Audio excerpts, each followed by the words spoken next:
श्री गुरु महाराज की जय। सभी गुरुमुख प्रेमियों से सप्रेम जय सच्चिदानंद। कर्म कैसे बदल जाते हैं, ये एक भाग्य बोध कथा है। एक ऋषि थे, प्रकृत्य ऋषि, जिनका रोज का नियम था कि वो नगर से दूर जंगलों में स्थित शिव मंदिर में, एकांत में शिव मंदिर में पूजा में लीन रहते थे। कई वर्षों से उनका अखंड नियम था। और उसी जंगल में एक नास्तिक डाकू अस्थिमाल का भी डेरा था। अब संत मुनिजन, पूजा पाठ करने वाले ये तो ख्याल करते नहीं, उन्हें तो एकांत जगह पसंद होती है। सो वहाँ पर आसपास गाँवों में दूर दूर तक अस्थिमाल का, डाकू का जो भय था, पूरे क्षेत्र में आसपास में फैला हुआ था। अस्थिमाल बड़ा नास्तिक था। वो मंदिरों में चोरी डाका लूटपाट करने से भी हिचकिचाता नहीं था। एक दिन अस्थिमाल की नज़र उस प्रकृत्य ऋषि पर पड़ी। उसने सोचा, ये ऋषि जंगल में छुपे मंदिर में पूजा करता है, हो न हो इसने मंदिर में काफ़ी माल तो इकट्ठा कर रखा होगा। चलो आज इसे ही लूटते हैं। पहुंच गया, ऋषि के सामने खड़ा होकर बोलता है कि जितना माल है तुम्हारे मंदिर में, चुपचाप मेरे हवाले कर दो। ऋषि उसे देखकर थोड़ा भी विचलित नहीं हुए और बोले, मेरे पास कुछ भी नहीं है और मैं तो यहाँ बिना किसी लोभ लालच के पूजा करने चला आता हूँ। धन रुपयों से, माल मताब से मेरा क्या लेना देना। तो डाकू को उनकी बातों पर विश्वास थोड़ी आएगा। उसने क्रोध में आकर ऋषि प्रकृत्य को जोर से धक्का मारा। अब पूजा वाली जगह पर, पूजा स्थल पर खड़े थे, तो ऋषि ठोकर खाकर शिवलिंग के पास जा गिरे और उनका सर शिवलिंग से टकराया, सर फट गया और खून की धारा फूट पड़ी। इसी बीच आश्चर्य ये हुआ, हैरान कर देने वाली बात, कि जो ऋषि थे वो जैसे ही धड़ाम से गिरे तो वो तो नीचे गिरे हैं और उसी जगह ऊपर जो छत थी शिवालय की, उस छत से सोने की मोहरें उस डाकू के सामने धड़ाधड़ गिरने लगी। और अस्थिमाल अट्टहास करते हुए, खिल्ली उड़ाता हुआ बोला, अरे ऋषि, तू ऋषि होकर झूठ बोलता है। झूठे ब्राह्मण, तू तो कहता था कि यहाँ कोई धन नहीं, फिर ये सोने के सिक्के कहाँ से गिरे। अगर अब तूने मुझे सारे धन का पता नहीं बताया तो मैं यहीं पटक पटक कर तेरे प्राण हर लूँगा। प्रकृत्य ऋषि करुणा में भरकर दुखी मन से बोले, हे शिव जी, हे प्रभु, मैंने पूरा जन्म आपकी सेवा पूजा में समर्पित कर दिया है, फिर ये कैसी विपत्ति आन पड़ी है। प्रभु मेरी रक्षा करें। जब भक्त सच्चे मन से पुकार करता है तो भगवान आते हैं। तो वहाँ पुकार करने पर भगवान भोलेनाथ कैसे ना आते। महेश्वर तत्काल प्रकट हुए और ऋषि को कहा कि इस होनी के पीछे का कारण मैं तुम्हें बताता हूँ कि ये कैसे हुआ। ये डाकू जो है ये पूर्व जन्म में एक ब्राह्मण था। ये जो डाकू है तुम्हें नुकसान पहुंचा रहा है, ये पिछले जन्म में ब्राह्मण था। इसने कई कल्पों तक, सदियों तक मेरी भक्ति की है इस डाकू ने, परंतु इससे प्रदोष के दिन एक भूल हो गई थी। एक दिन एक भूल हुई थी कि ये पूरा दिन निराहार रहकर मेरी जो भक्ति करता रहा, दोपहर में जब इसे प्यास लगी तो ये जल पीने के लिए पास के एक सरोवर तक पहुंचा और संयोग से एक गाय का बछड़ा भी दिन भर का प्यासा वहीं पानी पीने आया। तब इसने उस बछड़े को कोहनी मारकर भगा दिया और खुद ने जल पिया। इसी कारण इस जन्म में ये डाकू हुआ।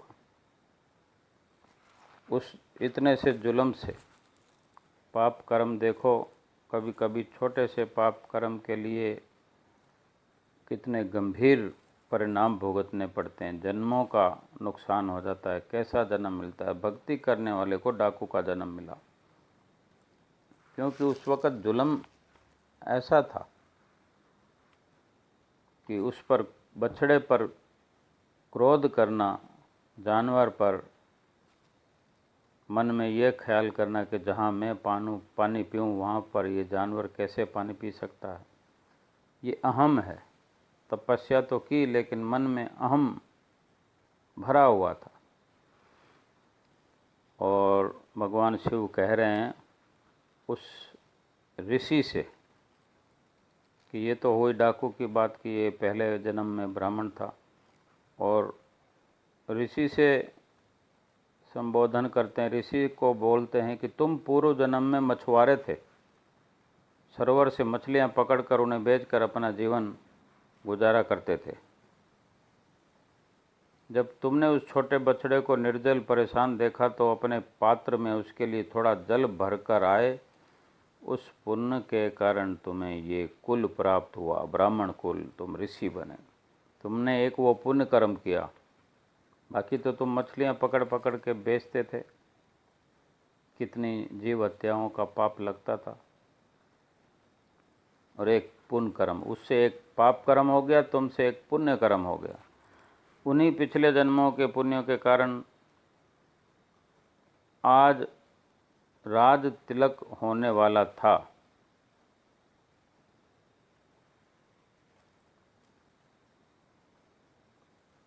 जो ब्राह्मण पिछले जन्म में था, पुण्यों के कारण इसका आज राज तिलक होने वाला था, पर इसने इस जन्म में डाकू होते हुए न जाने कितने और निरपराध लोगों को मारा, मंदिरों में चोरियां की। इस कारण इसके पुण्य जो थे वो खत्म हो गए, और आज का जो दिन है इसे सिर्फ ये कुछ सोने की मुद्राएं ही मिलकर इसके वो पुण्य कर्म खत्म हो गए। सिर्फ इतना ही मिला इसको, फिर ये खाली का खाली है। तुमने जो पिछले जन्म में अनगिनत मत्स्यों का आखेट किया, जिसके कारण तुम जो मछुआरे थे, मतलब इस प्रकार के काम करते थे, तो आज का दिन जो तुम्हारा था ये मृत्यु के लिए तय था। पर इतने पाप कर्मों के कारण भी तुम इस जन्म में उस एक पुण्य कर्म के कारण जो ब्राह्मण बने हुए थे, और ब्राह्मण में तुमने अपनी मर्यादा के अनुसार मर्यादा में रहकर पुण्य कर्म लगातार संचित करते गए। पुण्य कर्म इतने बढ़ गए कि तुम्हें मृत्यु स्पर्श भी नहीं कर पाई, और सिर्फ ये प्रकृति ने रचना रचाई कि तुम्हें सिर्फ ये घाव मिला है, और ये घाव देकर मृत्यु दूर चली गई। वास्तव में सही है ना। समझने की बात है, हम उल्टा पुल्टा समझ लेते हैं। ईश्वर वो नहीं करते जो हमें अच्छा लगता है, ईश्वर वो करते हैं जो हमारे लिए अच्छा हो और हमारे पूर्व जन्म के पुण्य और पाप कर्मों के अनुसार हमें इस जीवन में प्रारब्ध कर्म बनकर हमें स्थितियाँ मिलती है, पद मिलते हैं।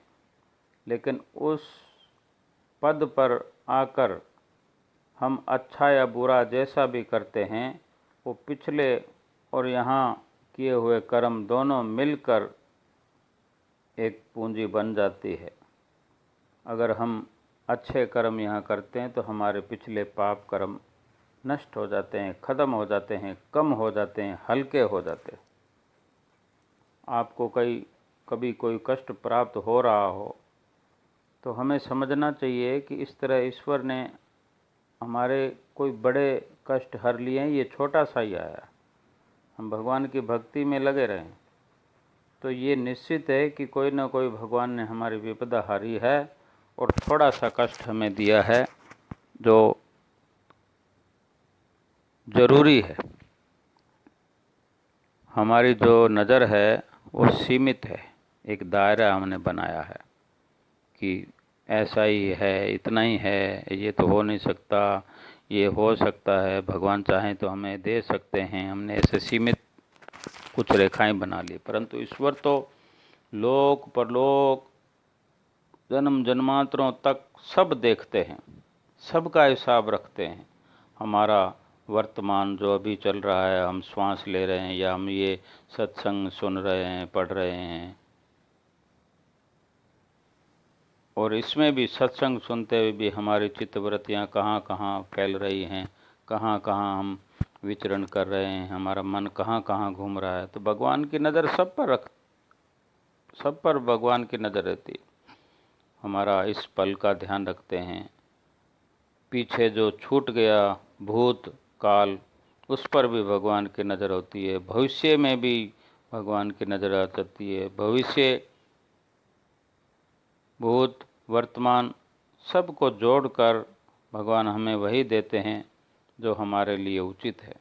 भगवान हमेशा हमारा भला करना चाहते हैं। हमें ये विचार हर वक्त रखना चाहिए, सुख में दुख में भगवान को भजते रहें और विश्वास रखें कि भगवान हमारा अहित नहीं कर सकते। हमारे ही कर्म हैं, उसी के लिए हमें दुख मिलता है, उसको भगवान का प्रसाद समझकर भोगना चाहिए और मन में खुशी हर वक्त रखें कि भगवान हर वक्त हमारे साथ है। क्योंकि हम भगवान के भजन में हैं, भगवान के सत्संग में हैं, तो भगवान हमारे साथ ही है। इसी के साथ आज यहीं पर विश्राम देते हैं शब्दों को। बोलो जयकारा बोल मेरे श्री गुरु महाराज की जय।